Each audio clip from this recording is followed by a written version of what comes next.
Greetings, one, and greetings, all. I am your brother Travis, and welcome to my channel, Speaking the Truth as I See It with Brother Travis. And in this video, I want to talk about Abednego, Lufile, Marcus Rogers, and all the defending of Tiffany Montgomery and the hypocrisy. Now, on my second channel, I spoke on this about, if I'm remembering right, about a year ago, right?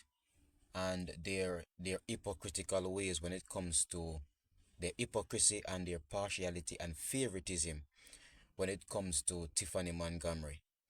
And I'm so glad to see that bigger platforms is calling them out. And not because bigger platform is now calling him out, especially, Abednego Lufile. He has to now come to the realization, right? Now, if a man is sincere, only God truly knows that, So I leave the affairs of the heart or the posture of the heart up to God. But this is something I want to truly make note of. Is that Abednego Lufile used to see some of my videos speaking on the very same thing that Corey Minor and um, Rock Lee exposed. He used to see my videos.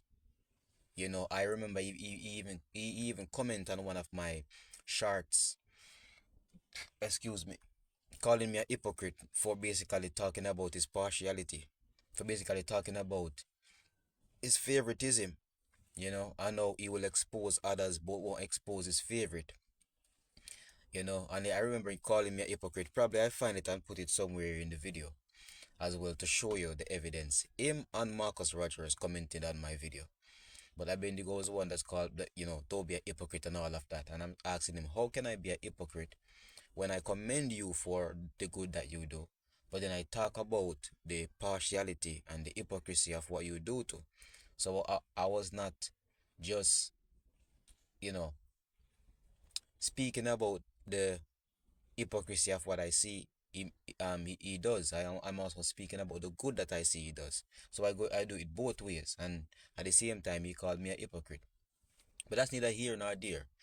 What I'm saying is that it's because this is just my observation. It's because larger platforms has now called him out for his hypocrisy.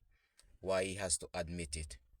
All this time, smaller platforms was calling him out. Not only me, I saw this other young man, calling him out on it too. I see people in his comment section calling him out on it too.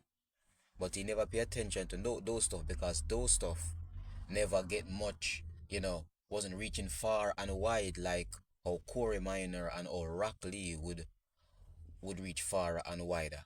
And sometimes these things have to happen for people to be, for people to be drawn up, you know.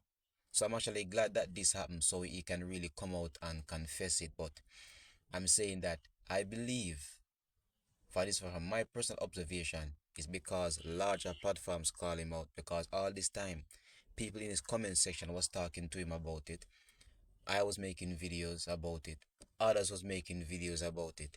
And he saw those videos, he saw those comments, and then pretend as if he never really see them. Or he would be prideful and call them and tell them, well, at least me. I can talk for me. And he's called us, me, a hypocrite because we call him out for his hypocrisy. So sometimes these things has to happen. It's like when Mike Wigner exposed the cover-up culture in these churches.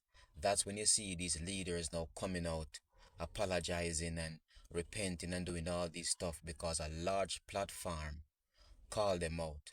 But when the smaller ones was talking about it, you never saw any apology or any regrets or any remorse. This is how many of these people are out here. Large platform have to call them up before they can admit.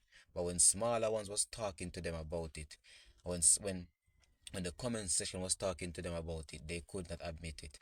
So kudos to the larger platforms out there who are calling out these people that they may have to repent. That they may have to repent. Again, I don't know the authenticity of his realization, but one thing I can say is that when large platform call them out, they will have to admit their wrongs.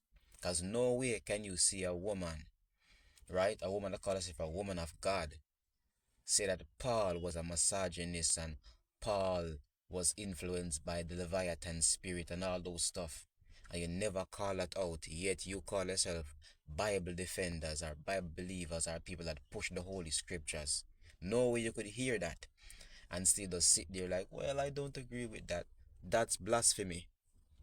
But anyway, that's what I was at that video. Shalom, everyone.